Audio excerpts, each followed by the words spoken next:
You ready? Let's do it. Phew. Guess who's back, guys? On today's episode, I have, you know what? How do we usually do the intro again? It's more an... Ayomide. There you go. He's back. And today we'll be talking about AI and just ethics or just the panic. So this conversation actually started, I sent, so Ayomide and I do this thing. I'm sure you guys do that most with your friends too. Whenever you see memes or articles, you just, share on WhatsApp and then you start having a discussion about it. And we agreed on some things, and then some things I didn't necessarily agree on, not because I didn't think he was right, but because I still needed to read more about it. So we just thought to bring that conversation to the fore on the podcast today, talking about artificial intelligence. We are in the Internet 5.0 or 5.0 era. I mean, in this part of the world, that is. And there's been a lot of talk about just this hyper intelligence and how they're going to take over the world and replace human beings, and we can become extinct. And of course, Emily has an opinion about it. So today we're talking about that. But that said, I mean, it's nice to have you back, and I'm looking forward to this interesting conversation. We don't know where it's going to take us. It is good to be back. Because we're not very say that when it comes to chatting. It's good to have you back. It's good to have you back. So, I forget who. Okay, this was a podcast episode I had listened to, and I did appreciate how you confirmed your bias. And I'm going to link all of this in the show notes. What's his name again? Justin? Well, who's Justin? Anyway, one of the podcast guests that he had said, his views on some things you didn't buy. What's his name again? I keep forgetting. I'll find him. They were dyad. Was it? Yeah. It was Tristan. Tristan Harris. Yes, that's it. Harris. Yes. So I was going to say Sam Harris, and I was like, I don't think it was Sam Harris. No, it's not Sam Harris. It's Tristan. I was saying Justin. I know it was So really, the episode was really talking about the potential risk and harms of open AI's largest language model. So we're in the LLM, right? This is GPT-4. And they talked about how, almost like there's doom coming. And, they did acknowledge that it's more reliable, it's creative, it's able to process, this amount of data in such a short period of time compared to its predecessor. But then they also talked about how there needs to be safety and regulations. Now, we both agree on that. But then the way let me just let you say, there's something you said about how you just feel like this is them creating a problem that they want to be the one solving. And I hadn't looked at that perspective, which is kind of weird for me because I'm naturally paranoid about things. But I guess for right now, I'm seeing more of the good in chat. I use Chat-GPT I've used it to brush up on my lecture notes. I've used it to send some emails that I wasn't in the mood to start emoting over. I just wanted to, use a business, tone to send something without putting my emotions in it. So I've been using it for my profession, and it's been quite helpful. But as far as the risk, of course, with everything, there are risks to it. But right now, it seems like the party of people who created it are the ones trying to sound the alarm on the risk. And then you had some very interesting thoughts. So I'm just going to pause for a little bit and let you say it, because again, I wanted to set that premise about the panic, or even if there's supposed to be a panic. And so in this episode, we'll be exploring that complex relationship between humanity and artificial intelligence, examining the fears, are there some concerns we should have as this technology advances? And and is there a panic that is true, or is just something we should be looking at with healthy skepticism?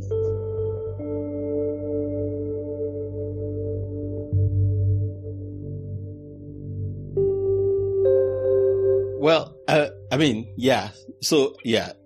I just find the whole thing, I think, okay, so let me start off by stating my biases, right? Like I said, I did already have a bit of a bias towards that guy, which, because I've been following him for a while, And initially I actually like, oh, this guy has some good stuff. But then I realized it was all in this sort of, you know, there was this whole thing of like, oh, I worked on some technology and I can tell you technology is bad. And because technology is bad, you know, there was this whole sort of, we need to do something about technology being bad, you know, and which is something I'll come back to. And yes, there's also the element of, because he has a company called Humane, which he created with, I think someone, Imran something, I can't remember his name. I don't know if you know about Humane. And they did this demo on TED Talks recently. TED Talk. That was actually a bit, people made fun of it a little bit in tech circles, because it was basically sort of this idea of like the future is like this device that you could talk to. So instead of having a phone, you could have this device that you could, and it basically just felt like ultimately what they were saying was like having a sort of projector on your shirts that you would project, and then it could project something to your hand. And what it was projecting your hand was very low res, very sort of, you know, like it would have been cool in like 1980 or even 1990 or even like early 2000. But like where we are today is like, you can't, that's not really exciting to anybody. And people made fun of it, but it was just, what was funny was because they've been teasing for like 2 years, like, oh, we're working on something cool. Oh and then, my God, like the exhibition. And then it was like, this is the something cool you're working on. And it's not even cool. And it's not even ready. Something cool. So even the thing is still not coming for like another year or so. But like, it's not even exciting. They shouldn't have released it. You know, so they shouldn't have released it. It just felt like, it just felt like a lot of hype on top of nothing, and on top of this premise that sounds good on the surface. And I don't, so I think my other bias is I'm very skeptical of people I'm very skeptical of romanticizing the past. And I'm very skeptical of sort of fear mongering about the future. And I am for a couple of reasons. Yeah. One of the earliest things I noticed when I was growing up was how everybody always thought the music of their childhood was the best music.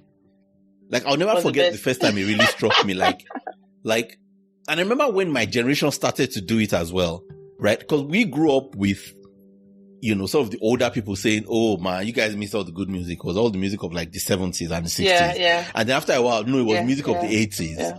And then next thing was all saying, oh no, it was the music of the 90s. And at the point I was like, wait, yeah. And at a point it's starting to feel like your parents telling you, you know, everybody got A's in school. And you then have to wonder, who are these strange people that somehow didn't get the A's while everybody was getting A's. That was some kind of abnormal distribution. You know, it was a diabolical curve. That's seriously diabolical. But it's just funny. It's just, you know, and then you just see people, and people do that all the time, right? It's always like, oh, what you know or what you grew up with was the thing.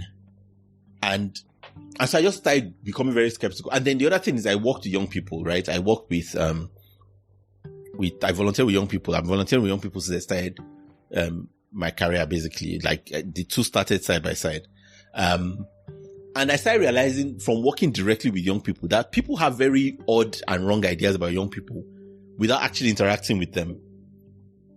You know, and so that's the other thing that started making me skeptical. So people always had this idea of like, oh, the young people are all doomed, the children are all doomed. And I'm like, I'm working with these guys and I think they'll be fine. Right? Like, obviously there are struggles, but then you realize, yeah, but there are also struggles when we were growing up. And then the other thing was, I would see people talking about the past that I went through. And I'll be like, is it the same past that we had that you're idealizing like this? Right? My time reminds you of those good old days when people just died when they sneezed. When someone sneezed like this, the whole block cut the century and then they all died. You know, exactly. And again, maybe I was a bit lucky. I think I was lucky because when I was younger, I was a bit of, not an outcast per se, but I was never in the in-groups. I was always, You know, I was never in the cool groups. I was always That was your on the protective outside. mechanism. But I bet when you were younger, you didn't think of it like a cool thing. But now as you're older, you're able to appreciate it. Oh, I knew it was the cool thing because I wanted to be in the in groups. You did? And I wasn't in them. Yeah, I did. I was very conscious of being on the outside. No, I mean that. I know, but I mean that right then, you thought wanting to be on the outside. You probably felt like, no, I didn't want to be on the outside. I'm saying I wanted that. to be on the inside and I couldn't. That's what I'm saying. And I was on the outside but not by choice.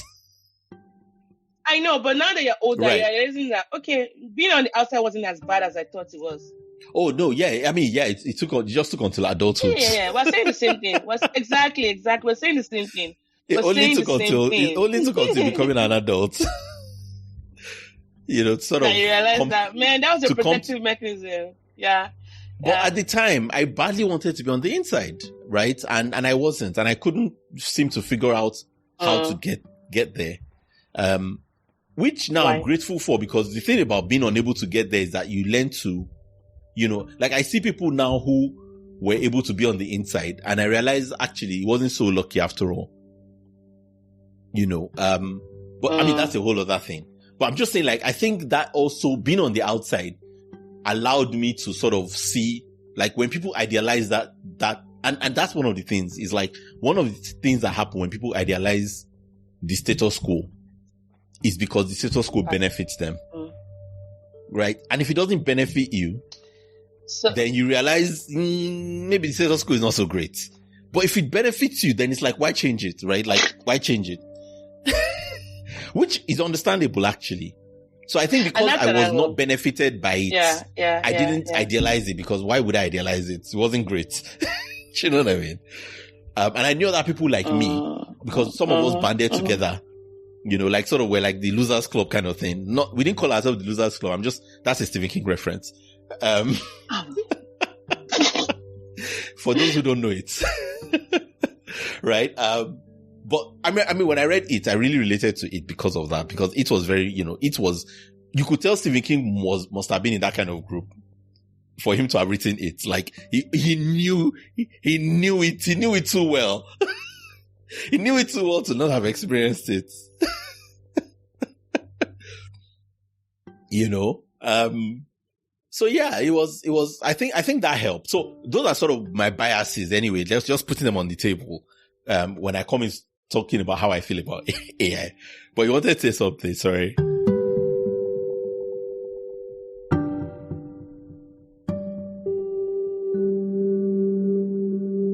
No. There's this phenomenon called regulatory capture, which is, because I read an article by a newsletter this week. Sorry, Newsweek this week, where they talked about this AI panic. and I'm going to tag this in the caption notes. It actually came out last week, actually. It actually came out last week. And so there's this phenomenon called regulatory capture, where, you know, agencies, they become influenced or controlled by the industries that they are meant to regulate. So it's almost like an incestuous relationship. So the same people that are telling you, oh, Chat-GPT is great, let's release it before it's, you know, even the sale is still in the infancy mode, right? But then at the same time, they're creating that panic. So let's create a problem so that we can show you how we can solve it. You know, so it's a good business model. I'll create the poison. I'm also going to create the antidote. But you got to trust me, because, you know, I know about this poison, but then I also have the cure. And let's give it to you guys. And I thought that was an interesting phenomenon. So, but again, to be clear though, I don't think they're being sinister. I don't think they're sort of sitting down like, you know, tenting their fingers. But some of them are. Chuckling and going. Some of them are. Theoretically, there might be such people, but I don't find it a useful way of looking at the world. Because I know people who look at the world like that, and I don't want. Do you know what I mean? You know what I mean? I don't want to be those people, but also I feel like the real danger actually comes from the unwitting people. Because what I find when you look at how things happen, the people who tend to cause the most damage are the people who don't actually mean any harm to begin with. They're just doing well-intentioned craziness. Right? Yeah. Like the majority of when things go wrong, it's often actually like when you actually learn about the stories, Theranos stories are not the commoner stories of founders going wrong. Tyranno stories are actually the outlier, right? The covenant stories are just like people who mean well, and then end up with something bigger than they expected. And then they just make a series of bad decisions. From and there, they don't even know how they got there. So yeah, there is that, I think. But having stated my biases, I feel like it's worth looking at but what I think are also the biases of humans in general, and perhaps of these particular sort of AI fear mongering. But I think the first core thing for me is, I believe there's something I've been thinking a lot about, right? I've written some essays about it, which is the whole idea of epistemic humility. And it's something core to medicine and healthcare in general, right? Although unfortunately, not all healthcare professionals act with it, but it's sort of built into, and that it's the idea of, before, above all, do no harm. And one of the questions I like to throw at medical students and junior doctors is, have you ever wondered why it is phrased that way? Why is it not above all do good? Because if you think about it for a second, that's probably what you would think of. The fact that someone decided to phrase it negatively, right? What Talib would call via negativa, getting at the rights, by means of what is not right, is interesting. And actually, it turns out that's what science is built on. Like, at the core of science is not proving things right. At the core of science is proving things wrong. Wrong, yeah. Right? Hence the null hypothesis. Yeah. Exactly. Like, I didn't understand the null hypothesis until I clicked that. Like, because nobody really explains the null hypothesis like that for some reason. That actually, this is fundamental to the whole way we think about science. That you start off by establishing a hypothesis and then trying to disprove it. Yes. You don't start off by trying to prove a hypothesis, because you can't really prove anything. It's a bias already. Yeah. You can't prove anything. You can't say that A leads to B as confidently as you can say A does not lead to B. Yeah, except you're doing like a true experiment, like a randomized clinical trial. They have more rigor, but that's but even then, there's always that possibility, right? So what you can actually say confidently is that everything indicates that we don't have any strong reasons to think A does not lead to B, because everything is done. And you still always have to put those hedging remarks, don't you? You always have to put... It's never always generalizable beyond. No, you always have to hedge. You always have to hedge because you don't know, right? It's like how you won't say, nobody will tell you there is evidence of no cancer. There is no evidence of cancer, right? Or no evidence of abnormalities. But you can't say there's evidence of no abnormalities because you can't know that. Except she's a cynical doctor who just likes to play. Right? and nobody says there's no history, there's no family history. You say there's no known family history. Denied family history. Yeah. Because who knows if there is? That nobody knows. Right? So there's, we hedge. And the reason why we hedge is because there's just this idea built into how we are supposed to look at things that you don't know. Yeah. Right? And you can't know. But you try as much as you can to know, and then you work with it while keeping in mind that you don't know for certain and something can always be blindside you, like a coronavirus. Literally. So it's, I think that is one place that I'm very much coming from. And so when I see people saying things like, just any confident predictions about the future, I think in general, I'm very wary of, is one. Of it. So like, this will change everything. We'll see. Everything is going to fall apart. We'll see. My own is, it's not even just them saying it. It's also the position they hold. Yeah. You know what I mean? I look at the person saying, and then what do you have? What do you have to gain from it? Exactly. Yes, exactly. Because if you have something to gain from it, then that's a bit of bias already. It's like, and you're never coming up with you for bias. This to be true. Exactly. And again, in science, that's why we have disclosures, right? Like, but there's a reason all of these things are built into how we do scientific studies, because we know that all of these things are things that make a difference. And the problem is that we don't carry it in our heads all the time, and then we forget, and even we scientists, and then we just act like they're not real. So I think for me, a big thing about the whole AI thing right, is one. It's just to me, and this is the other thing about science, that you have to look at the past. Now, one of the things that is clear from the past is every time there's a new technology, people freak out. I was going to start with that, the historical Without part of fail. it. Yes. Without fail. Yes. And when I say new technology, I mean, going back to like, people don't think of books as technology, but a book is a technology. A book was a form of technology that allowed ideas to be even transmitted to multiple people at once, and B, preserved across time faithfully. Because oral tradition could preserve, but it would change. With a book, if you could get a book from 2,000 years ago, you know that you are reading the actual book that the person 2,000 years ago wrote. Yeah. That is a form of technology. That's literally what a technology is. Right? But you know what Plato said about books? What did he say? And I mean the Plato. He was like, oh my God. Which other one? Not to be confused with other Plato. Not to be confused with some random Plato that you might have grown up with. Plato. They say it sounds like Jello. But like Plato said that he was worried that the young men, he was in fact not worried, he was convinced that the young men were going to, it was mainly men then obviously that were being educated. And he was convinced that, now that they've got access to books, they will no longer memorize speeches. They would lose the ability to remember. And now they will just read things, and they will just have, because now they have access to books, they will just not even try to remember anything anymore. Do you know what struck me when I first read that? That was literally what people were saying about the internet. Internet, exactly. That's what I said. Or calculators.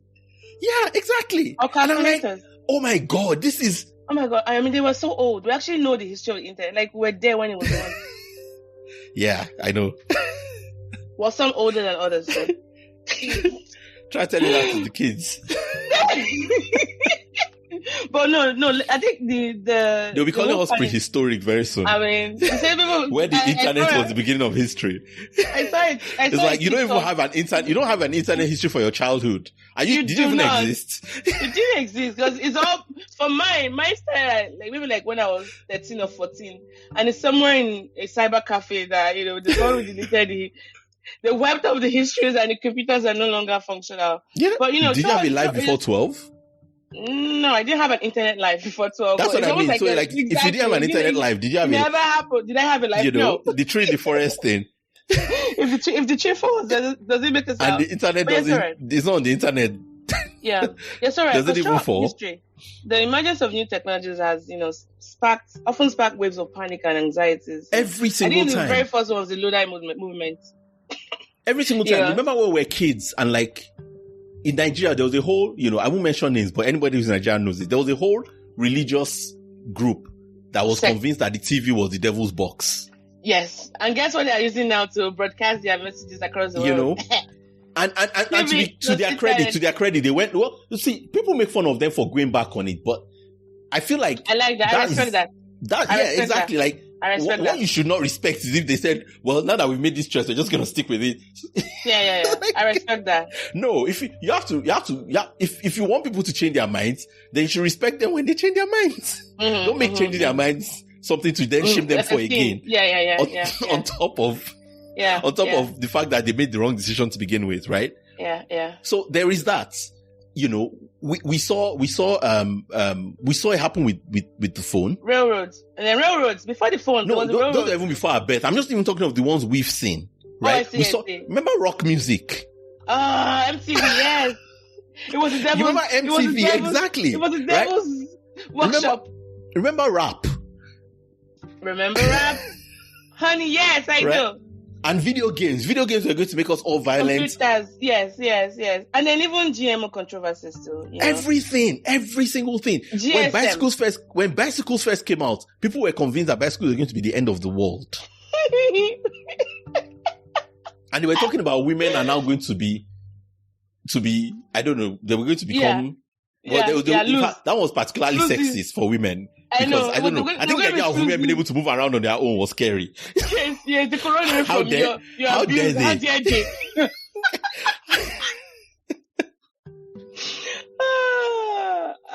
And it was And like but you see, the thing is, we take these things for granted now. And one of my favorite accounts on Twitter, let's not talk about what has happened to Twitter recently, but one of my favorite accounts on Twitter is Pessimist Archive. I don't know if you know that account. No. I didn't watch following it. It is basically an archive of all people who've been pessimistic about things in the past.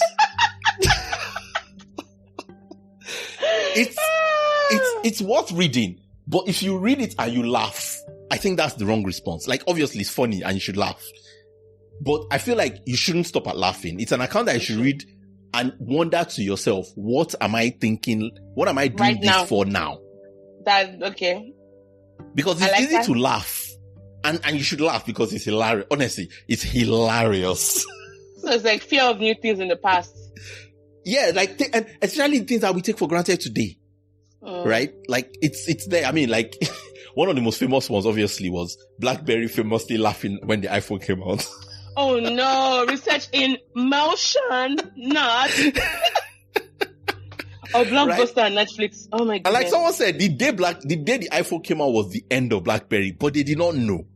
And it took another 5 years for them to start to realize, okay. But it's not that it was the end that's funny. What's funny is that their response was literally to laugh. Right? The same with Kodak when digital cameras first started becoming a thing. Right? But like, who cares about Kodak now? Like, obviously, if you're a professional photographer, I mean, Kodak is dead anyway, but like, if you're a professional photographer, and like cameras generally are just not really a big deal anymore compared to, for professional photographers, yes, but like for most people, phones are just all they need. And nobody saw that coming. Right? So this is how people make fun of things. This is what people did when TV came, when radio came. Radio was also like that. And we've done it for everything. And now we've done it for social media. We're still doing it for social media, low-key. It's a new social media every time. Now, TikTok is the new thing that everybody's dunking on. We've done it for literally we did it for the internet. And we still do it for the internet every few years, usually via social media. And now AI is the new thing. And I'm just like, yeah, I'm at this point, I'm just tired. I'm tired because, again, if you look at it scientifically, what is consistent is that we freak out every single time. And what is also consistent is never that serious.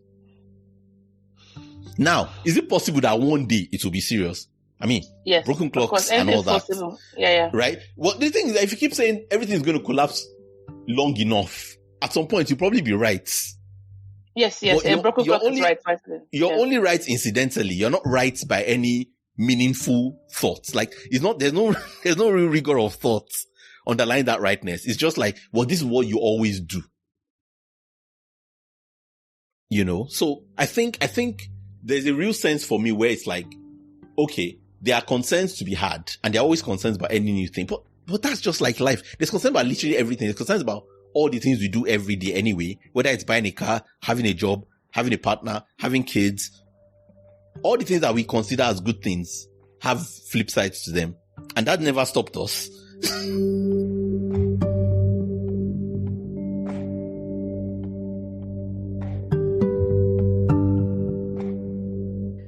You know what?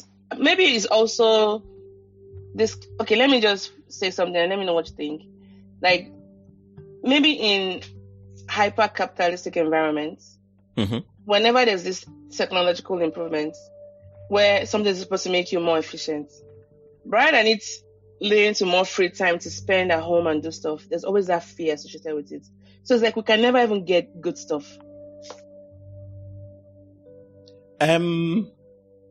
Is that something you would necessarily agree with? I would. So here's the thing. All of this stuff all the stuff we're talking about, I would agree, but very qualified sense. All my agreements are qualified. Right? So it's not a yes or no. Is what like, it's a yes considering, or yes if, or yes but. Yes asterisks. Yeah. Yes, exactly. Kindly read the footnotes. All 10 of them. I think the whole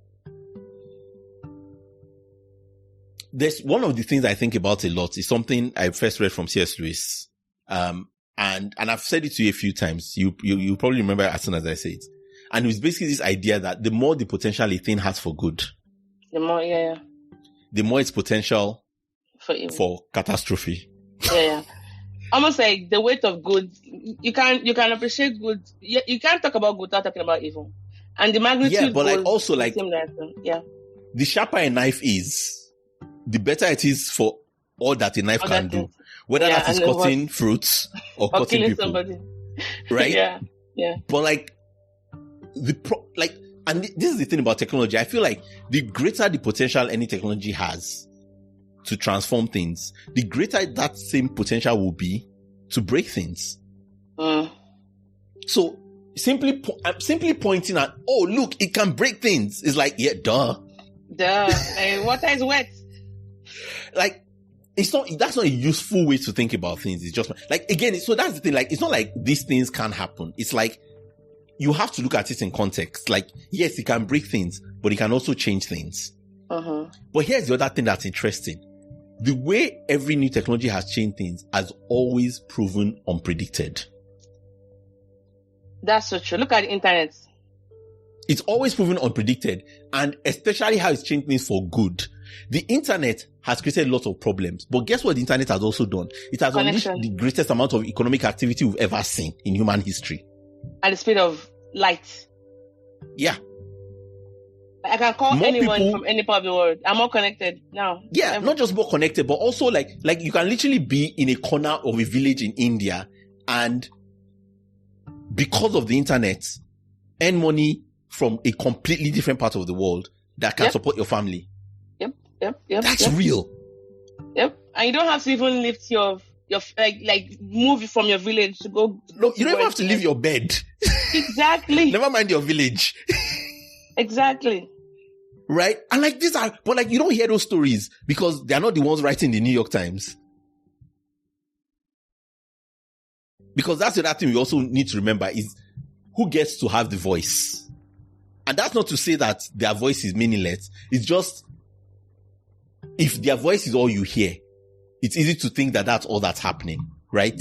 It's like when people sometimes, for instance, I'll give you an example with social media. I've often heard people say, oh, social media this, social media that, social media, we need to stop social media. And I'm thinking, yeah, tell that to all the Nigerians and all the people everywhere in the world, connecting with their family across the world. But you don't have to think about that because your family is next door. Exactly. And it's the same WhatsApp. Like, I've heard people dunk on WhatsApp and I'm like, WhatsApp be changing lives, y'all. I know. Remember the days of Nimbus and BlackBerry? You couldn't, like, connection was so bad. Skype. Yeah. Ask anybody in the UK. You come to the UK, the first thing you do is you buy a Libara. A Libara SIM card. But now, I mean, look at WhatsApp. Even my American friends now know about WhatsApp. Before it was mostly within the international. Yeah, well, because again, what I find is that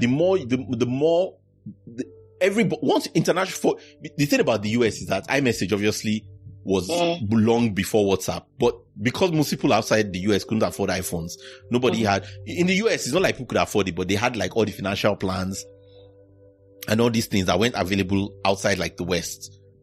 There was nothing until WhatsApp. And the other thing about WhatsApp that people don't appreciate was it was very, very good at working with very, very low levels of data. Yes. Kind of like with Zoom, like which is pandemic. The key thing that WhatsApp has to today. Now, it's not as big of a problem because internet access is now much more reliable than before, even in like the poorest countries.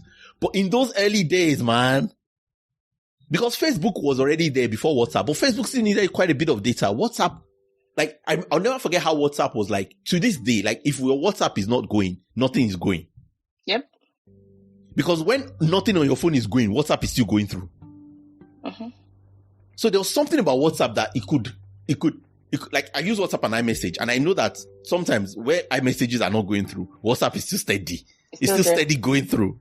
And so when WhatsApp crashes, it feels like the whole world is crashing. Yeah, but it's more important was that in low resource environments where internet access was unreliable and erratic, you could definitely still use WhatsApp and still connect, even with the poor internet. Yep. WhatsApp will go through with 3G. Even 3G, let's say 3G. Try sending literally anything with 3G now. Because it's all heavy stuff. Right? So that's how WhatsApp took over the world. And it's consistent. WhatsApp is a form of social media. It is. You know? And so with AI, I feel like there's this whole thing with AI where people are just, it's easy to focus on what could go wrong and and to see all the things that could go wrong. But what's hard to see is all the ways it could go right. Because some of them are simply unknowable. Yeah, so I mean, and they did talk about, the speed of light as far as just how GPT-4, just the way. So there's a part of the episode that kind of like stood out to me when they talked about, that concept of teach a man to fish, but with ChatGPT, it's like you're not just you say, okay, teach a man. If you were to like give a man a fish, you feed him for a day, right? Yeah. Teach a man to fish, you feed him for a lifetime. But teach an AI to fish, it will teach itself biology, chemistry, oceanography, and then fish all of the other fish to extinction. And teach all the other AI. Yes. But you're right. But I think another thing that I also paused when I listened to this episode was they were trying to put the honors of gatekeeping on the same makers. Where is that done? On the what? So on the gatekeepers. So they're saying the safety and the regulation. When I think about drug development, right, with all these longitudinal studies, of course, the drug development and all that, it's a lifetime course. You can establish safety, you can establish a dose relationship response, you can establish efficacy. But when the drug is out there in the real world, you still keep gathering evidence. But you need the people who are using it to let you know, hey, in your laboratory, in case we're doing your clinical trial, this is a very hyper artificial environment. Adherence was 100%. In the real world, where adherence is not 100%, we're seeing these, trends or side effects of, comorbidities that might impact the dose relationship, and let's adjust it accordingly. So it's a partnership between the end users and the manufacturer and the drug development team. But this particular episode, they put it on the AI makers, and I'm like, this is so wrong. This is where is it done? So that's why I pause for concern. Like, no, they can't be the gatekeepers.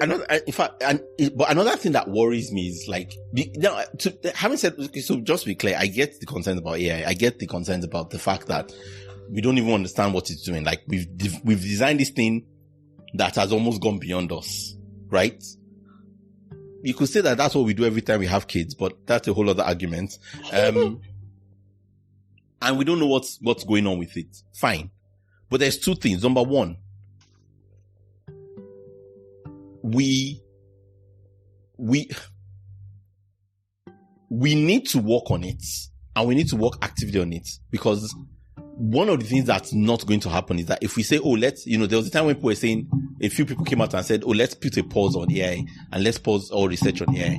But they're worried about China. Yeah, in what world do you think that makes any sense? Like, so you really think you're just saying, oh, we're just going to stop all research on AI, and literally nobody's going to continue any research. And it was like, oh, we'll just leave it as it is and won't try to. That's not going to happen. Bad actors are going to continue working on it. Yeah. And because you are not working on it, they'll get to a certain level and then you'll be trying to catch up. So no, that is not an option. Like, not working on it is not an option. Like everything else, you're going to have to learn on the job. Again, like parenting, right? Like, you're going to have to figure this thing out as we go. So for me, that option is already like, it doesn't make any sense. The other thing is, again, something I find really interesting, which I don't know if I mentioned this to you. What's that? Yeah. It's almost like a... Yeah, so we've seen this before with the Industrial Revolution. We've seen this before. And then it was blue-collar workers. It was blue-collar workers. Their jobs, yes, and there was a real issue with the fact that people's jobs were at stake. Lots of people were replaced by machines and factories and all of this stuff. And to this day, there are towns, like in the UK, right, where I am, there are towns. And in the US as well. Yeah. There are lots of towns where companies and then closed down. the half of the town is gone. Crime rates are gone up. Yes. They just lost crime jobs. Rates are gone. Yes. Like the town people are still there, but there's no work. Hilltown, Elegant. And they can't just up and leave to the next and move to the next town. Because that's not really how these things work. Like, they have a life. Yes. I mean, those are real issues. Yeah. Yeah, exactly. So there is that real dynamic of people's lives being transformed.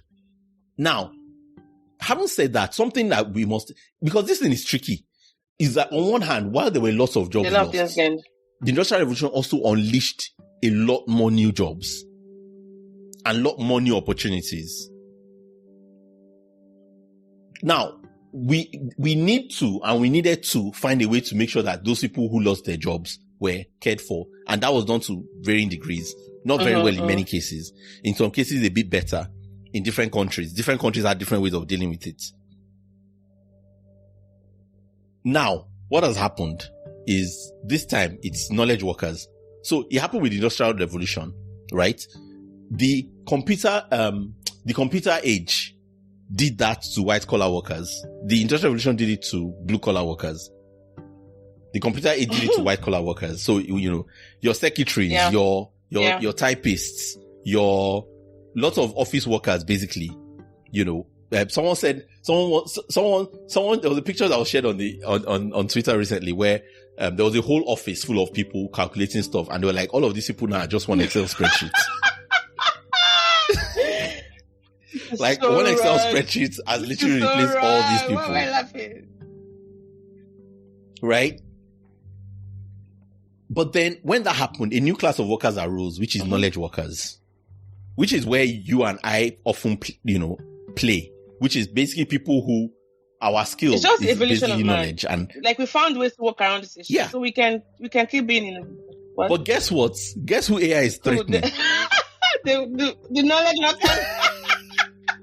So it's like when they came for the Jews, I didn't say anything. Now they've come for me. Let me start panicking.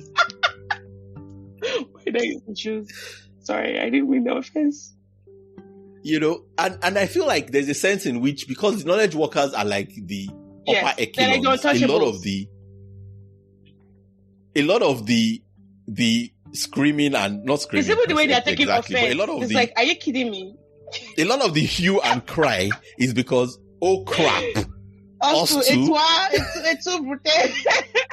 Like, I mean, especially when you consider things like the fact that AI is capable, of literally coding. I know. With accuracy, did you see the number of molecules it was able to help discover for like breast cancer? No, was it lung cancer? In 30 days. In less than 30 days. Yeah.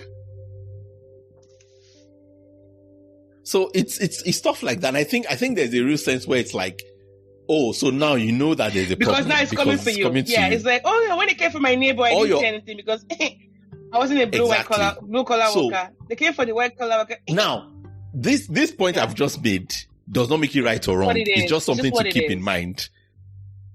Right? Like, and it's also keep in mind, like, okay, so the people who, because what happened with the blue collar problem and the white collar problem, when theirs happened, they were not the people who had access to the media. Oh, so they couldn't.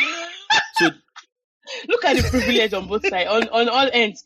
Think about the privileges people have. So like, they could complain, but like, you're not speaking to the right audience. I mean, you're horrible. Like, they could form their unions and everything, and like someone will just write a newspaper and just be like, yeah, whatever. In a local and frame them in a negative light. That's even if they won't even get like nationwide coverage.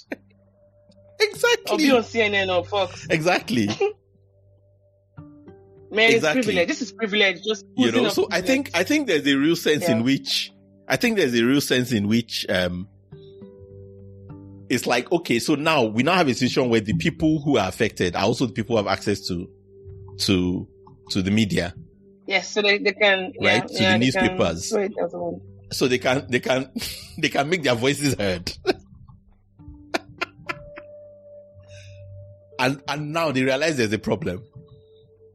But for me, again, to be clear, that doesn't mean that there's no problem. And the fact is, if something went wrong twice, doesn't mean that it should go wrong a third time. But it should definitely make us think two things. One, we should definitely keep in mind that, okay, this is what has happened before. If we thought what has happened before created net good, even though it affected some people, lots of people actually, negatively, but there's a sense in which we still feel like it created net good. Like overall, it was better for people, more people, right? And we can think about what do we do to help the people that it's affecting? That's too good of a question. Right? And what's in it for them? Many of those people just learn new skills, but not all of them were able to, and not all of them were empowered to. And again, there's a whole thing about and how it's managed in different countries, about how people are even empowered to do that and how much resources made available to them, which is a whole issue. But the point is, overall, things were better for everybody. Right? Like there's a level of wealth that we have today that happened because of these revolutions. Yes. So we can think about the net positive. That benefits even those people that were affected. It's even the way a normal distribution will go, right? People tend to fall off those curves, right? But then think about the net positive. And then for those that are not going to get the best out of it, which we still have in a society, how can we best lift them out of it? That's what we should be talking about. Because there's going to be... Yeah. And to be clear, like when I say these people, like it can potentially affect you and I, right? Yes. So I'm not speaking from a place of like being above all of this. I'm still I am very much at risk. Yes. But wait, before we leave, we need to talk about just developing countries, because a lot of these issues we're talking about are still, first world problems, right? And actually, this stuff is going to be benefits developing countries even more. This is why maybe they don't even want it, because they want you to focus. That's what I'm saying. That we need to talk about this. But then the problems they're trying to create is almost like, oh, look at us. This is a problem for us. Not thinking about the good it's gonna do for a lot of Let me give you an example. Yeah. Let me give you an example. So one of the issues that's come up is like with the whole AI thing, anybody can create art. Right? And now there's all questions about, well, what is art anyway? And there's and then there's the whole, and I think some of it is elitist, right? Of, well, it's not really art if it's AI created. Did you hear about the contest that the AI generated photo won an award? But again, here's the thing. We've heard this before. When people first started making electronic music, we heard this. Yes. Is it really music? It's not really music.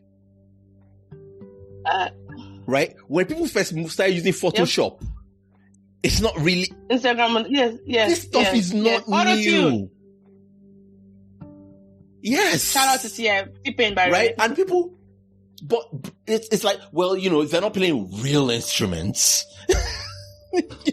and again, it's the elitism, it's the classism of it all. Because actually, what you're really saying, what you're not thinking about, is, well, who has access to those things?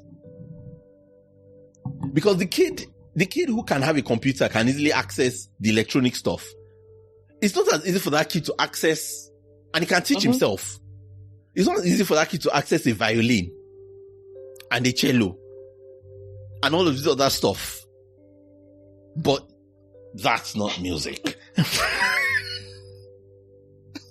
Right? And now again, we've accepted these things. We recognize all of these things as art now. But we're doing the same cycle again where, well, it's not really art. It's not really art if you created it with AI. And it's like, yeah, whatever. We've heard this before. Again, we need to think about it. And there needs to be, but what I think is going to happen, here's what I think is going to happen. There will be the people who will complain and say it's not real art. It's not real, and the real fear is we might be replaced. We might no longer be relevant. If anybody can make art, then, and they can do with 5 minutes of AI work what we would have needed 5 years to learn, and then still need hours and hours to even do. And to which my response is, that's one way to look at it. But another way to look at it is, now you can do your work faster. That's true. And you can do other things. And here's what I think will happen. Which is what I think has always happened. The standard for what is good work going to change. Goes up. That is so true. That is so true. Which is what always happens. Which is why we are thinking that, the whole AI is going to replace my job. If your job is that replaceable, maybe it's a challenge for you to think about how else you can be spending your time. the standard is going to go up. If the standard is just going to go up. Like, okay, let me give you an example. Look at streaming, right? You remember when we were kids and you were lucky, you just watch whatever was on TV. Yeah, I'm much older than I am. So. Shush. You watch whatever was on TV when you were a kid. You still watch whatever was on TV, you know, and I don't know if when I was growing up, that was literally between the hours of 4 and 6. Yeah. And you waited for the rainbow. And if you miss it, it's 24 hours, man. Yes. Sorry, come back tomorrow. And there was no rewinding. There was no, you couldn't tape it, you couldn't record it, you couldn't go back and rewatch. What? I still remember the way I learned the songs of Little Mermaid was literally with a VHS, fast forwarding and rewinding and writing the lyrics down. Look at you. Right? And I was thinking about that I haven't seen the new movie yet, but like, I was just thinking about that with the new movie. Like, I remember the way I had to learn this song so manually, whereas now you can just literally look it up on YouTube, on Google, or even on YouTube with the sing-alongs, right? Now, when from there, we've gotten to now when we have a glut of not just TV shows, really good stuff. I mean, there's some bad stuff, but there's some good stuff as well.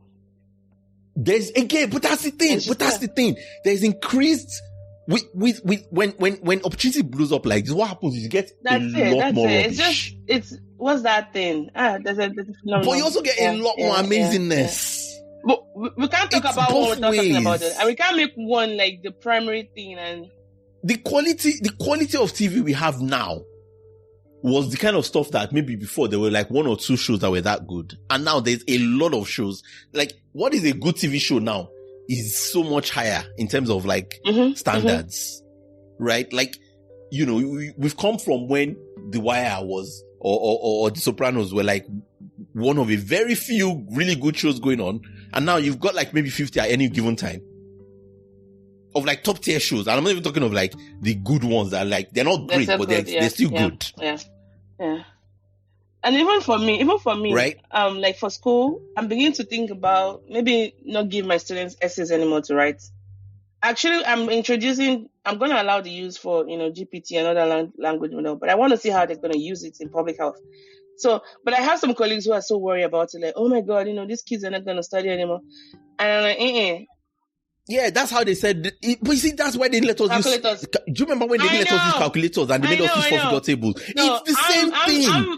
This fall, my students are going to in for a good time because I want to see how they're going to use it. It's like you're really going to make people use slide rules. You're really going to do that when calculators. You're really going to do this. Four-figure tables. But now I want to see how they're going to be very inventive about it.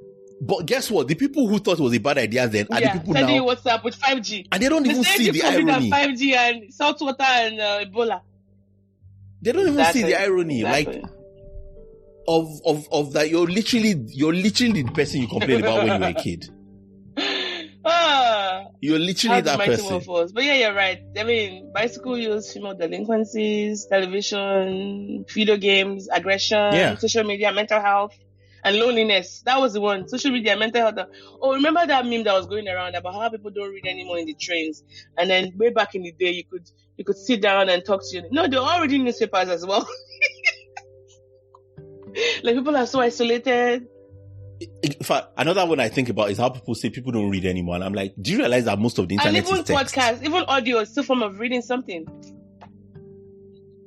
No, let's even get to, I'll come to podcast in a bit.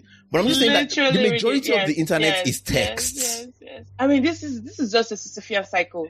People say attention spans are going down. And I'm like, how come the biggest podcasts are like 2 hours long? I know, you don't even remember. And you still tune in the next week.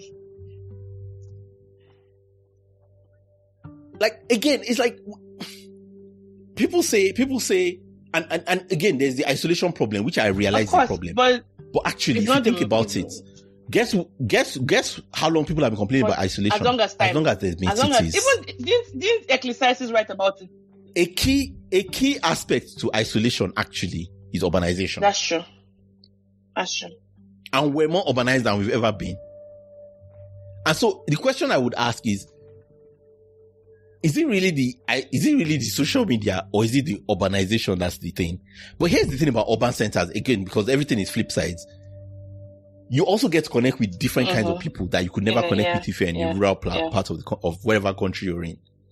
But you're also more likely to have You can connect with a wider variety of people, but you're also going to struggle with forming deeper connections with those people. And so it's almost like you've exchanged breadth for depth, right? It's what happens when you move from a city from rural to urban. It's like the connections are still there, but they are not broader instead of deeper.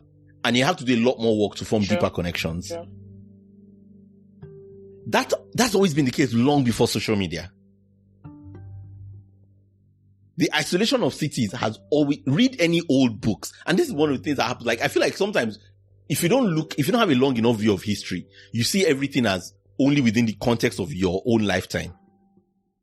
And so you miss all the patterns. And again, I'm not saying all the patterns are exactly the same, but there's enough similarity that is worth paying attention to and thinking, okay, how much of this is what we've done before? And how much of it is truly new? That's so true. And you can't really answer that if you don't look at it and even recognize that so much of this stuff is similar. So yes, there are concerns. Yes, there are things we need to think about and things we need to do. I do think, however, that there's a lot of just fear mongering where we assume, and I think this is my last point, we assume the status quo as the norm. And then we judge and we evaluate everything in relation to the status quo as the norm. Yeah. Instead of evaluating it in relation to the status quo as the current state of being, right? Which is before this status quo, there was a previous status quo and there will be a future status quo. Whatever you do, that's going to happen. The status quo is never going to stay the same. So your goal shouldn't be to preserve it. Because the other thing about the status quo is that it's always bad for a lot of people. However good it might be for you. Which goes back to my first point about, if you're one of the people who are on the flip side of the status quo, you're not invested in it. Because why should you be? But if you're one of the people who benefits from the status quo, good. But it's worth keeping in mind who is not benefiting. And how could the coming change actually be better for those people? And so, to your point about like how this stuff would benefit people in developing countries, I don't think people are sort of sitting down somewhere and thinking, oh, we need to make sure that all those developing countries are kept under. I think they're just thinking more of, oh crap, we're at risk. And how does that affect other people? I don't know. I don't care. I'm at risk. Right? And it's like, yeah, I get that. But it's like, you're at risk, but are you really at risk compared to like the people who are already at risk now in far more severe and desperate ways? Yep. Because what AI means is that in the same way the internet allowed a random person in some random part of Africa or Asia to be able to access the global economy. And when I say access the global economy, I literally mean access the global economy. And that's a lot. That's a lot. In the same way, AI means that those people can level up faster as well. Poverty, and catch up and maybe bridge some of the gap that has existed for so long. Look, in Nigeria now, just like in India has been for a long time, there are lots of young people who are, and you've employed some of them, who are able to earn in foreign currency because of the internet. AI means that they can level up even more. And that is exciting. I don't know. I am excited about that. I'm so excited about that. Yeah. Right? Now, on one hand, that means people might lose jobs in the West. Maybe. But maybe not. Because the other thing that people forget is that, yes, sometimes these things, and this is a point I didn't make earlier, which I think I need to make. Although these things take jobs, one thing they do that I think we miss, and a lot of technology does this. In fact, this is the sense what technology does really. It grows the pie. Oh yeah, there's more. That's true. So although there's a phase while you're growing the pie where some people don't get to eat out of the pie, or some people don't realize. So in a way, what technology does is almost like this is the pie, and the technology goes elsewhere and makes a different pie. And then what happens is this pie finishes, and then it's like there's no more pie. But there actually is a bigger pie somewhere else. And you just have to move there. And it can be difficult to move there. Because they're not used to it. But for everybody who's able to move there, there's more pie for everybody. And the challenge is helping everybody move there. Now, there are people who already could not get this pie. They are usually the ones to move there first. Because, like, they're already not getting any of this current pie. So it's like, well, we have nothing to lose. We're going to the new pie anyway because we're already hungry. And so there's a sense in which the people who struggle the most are the people who already had a bit of pie. Or it's not, and who and starts then with they their like pie the flavor, until but it's then finished. it's a bigger pie, but it's a different flavor. Like, now there's panic. Yeah. It's not a perfect analogy, but just like capture, like, yes, it has that flip side, but there's a real sense in which actually it creates a bigger pie for more people. So more people get to have more than whatever number we're getting, whatever they were getting before. And that's, I don't think that's a bad thing. You know, it's not a perfect thing. And yes, it has its flip sides and it has its issues. But, and this is the thing that I think we miss. It's easy to focus on the people who lost because of a technology and forget that if that technology had not happened, all the other people who would not have gained, you would never have known that they didn't gain.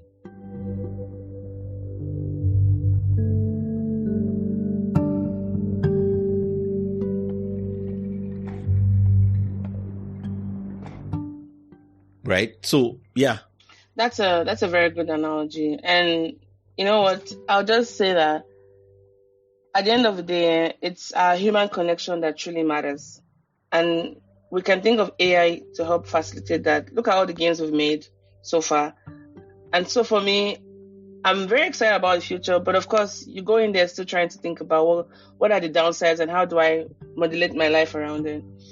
But we hope that in this episode, you've been able to learn one or two. We really delved into AI panic. We talked about the context of developing countries and just the potential revolution or changes that we might end up seeing.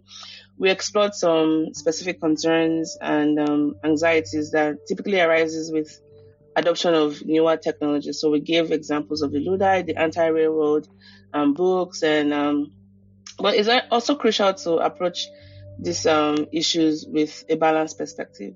While we can acknowledge challenges, we should also highlight the potential for positive change and the importance of addressing these concerns through strategies that are very inclusive and that might also imbue some form of ethical guidelines. So again, thank you for joining us on this episode and stay tuned for more topics on the world around us.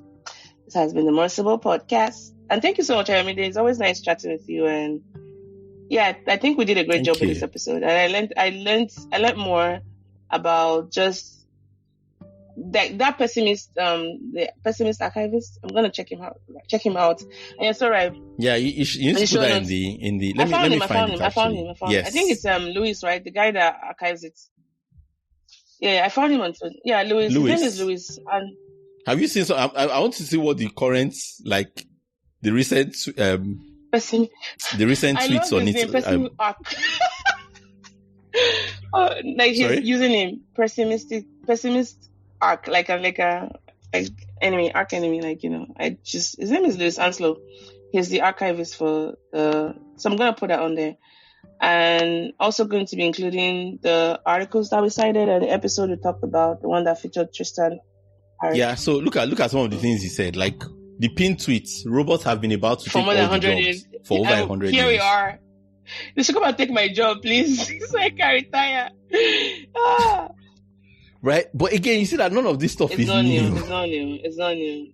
None of this stuff is new. Same problem, different day. There's a tweet about the Industrial Revolution and its consequences, and there's a picture there. Share of the world population living in poverty. Can you see it? And you can just see the drop. It has gone down. Extreme poverty went from 76% to 9%. We don't talk about that. So that means that even the people that lost out on industrial revolution, that's what I was trying to say about, like, even they ended up gaining. Yes, but we don't talk about that. Because it doesn't fit our narrative. Because even the fact that the welfare system exists, that would never have happened without the industrial. Where would the wealth have come from? My dear, yes. No, like, seriously, where would the wealth have come from? Yeah. So it's all of this stuff. It's all of this stuff. It's just there's a So someone gave the example of some things that people have, bicycle use would cause female delinquency. Television would cause teenage aggression. Social media would cause mental health loneliness. And the truth is that social media has not caused, people like to, there's a cherry picking that happens with a lot of the data when people want to talk about these things. It's a one side of the, it's one side of the equation. It's not the whole story. Yeah.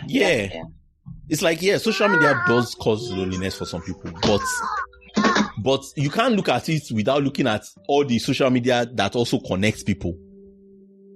So it's like looking at only the side effects that a drug causes, and you completely ignore all the people that are treated. Like, nobody does that. I mean, it's still the truth, but that's not the whole truth. Who does? Like, imagine if you evaluated a drug strictly for side effects and you completely ignored any therapeutic effects. Like, you wouldn't even think, it sounds stupid when you frame it that way, but that's literally what we do with some of this stuff. So it's just, the pessimistic archive is really, it's really humbling. It's like, you read it and you just think, wow. And then you wonder, like, what am I doing this for now, please? I remember when we were kids and they were like, oh, video games are going to make us all violent. We're all playing video games. We're playing Mortal Kombat. We're all going to be shooting people. Do you remember that time? Oh, yes. Even before Mortal Kombat, I don't know if you used to play Sway and this rubber band thing that you do with your hand. You know, was the rubber now that used to make the hair, like you make different patterns with your hand. There was a panic that it was causing car accidents and it was causing people not to be very smart anymore. So parents should not allow their kids play those kind of games. We've come a long way, man. No, that's mommy's. No, mommy's, that's mommy's. Yeah. Can you hear me? So yeah. Can you hear me? Can you hear? Okay. Yeah, I can hear you. The mic. Anyways, this was a good episode. Thank you for contributing to success. Now we have our little producer in the studio who has come to take over. I said, mommy's recording. We have our producer. Our producer you want to say is anything here. To the fans? Yes. What do you want to say? No want it. You don't want it? You don't want the mic? Yes. But that's mommy's. Mommy's recording. I love the beats. Thank you. I didn't make her hair, by the way. Her daycare lady did. Your hair is cute. You say your hair is cute. Thank you. You look cute and your smile is cute. So your smile is cute? Thank you. What happened? I'm not. You're not cute? Oh, she has such a beautiful gummy smile. Ari, mommy, that's mommy's mic. Oh, okay. All right. Can you still hear me? Probably not. Okay. So she's moved the mic. Look at what I can hear everything. Your mic is pretty good. Don't worry. The mic and this is my technological usurper right here. Well, thanks a lot for gentlemen. I love this quote from the Pessimistic Archive from 2021. It says, to rationally assess and regulate any new tech, don't just ask how is it different this time. You must also ask how is it the same. Word. And then it says, be wary of tech ethicists that haven't studied the history of technology panics. Hey, wait, shots were fired. And then they made a joke about how everybody compares any new tech to Black Mirror, which, like, in 100 years ago, everybody was comparing any new tech to black magic. Black. How come the commonality is black? Yeah. Anyway, thanks for having me. Thanks for coming, and we'll do this again. Yeah. All right. Well, bye-bye, Ree. Bye, everyone, and thanks for tuning in. Ari, you want to say bye-bye? No, bye-bye. No, bye-bye? Bye-bye. Bye. All right. Thanks, Ayomide. No problem. Bye. Thank you.